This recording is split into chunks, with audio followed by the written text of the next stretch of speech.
Dobrý den. Čau.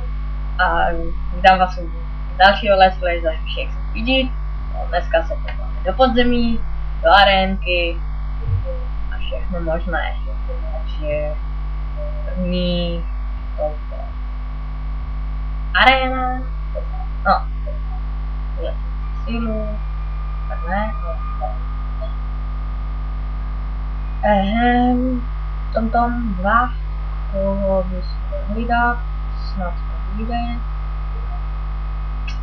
Dělej, pojď. Aha, on má víc zbraň, takže to frajer. Ale dal jsem ho. A máš to ty lampo. Vylepším se, tak ne, zase ne. A jdeme do podzemí. La.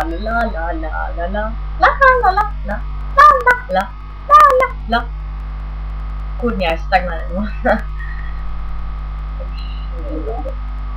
Menší střih. Takže zpět a jdeme do hospodky. Vůbec nemám taky spolu. Jak se na to dívá? Ano, díku, ano. Správná volba. No a já ještě jdu do podzemka znova. Jsem si dostal houbu, tak aspoň něco, ne? A takže do podzemí. A jestli teďka to nechám celé. A bude boj. Kritik, hned ze začátku, výborné. Další kritik, 2 kritik po sobě. Ještě výborné. Vyhnutí. Počkej.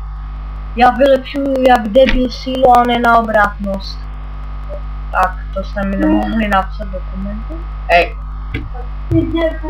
700 000, nevadí, no. Čaute a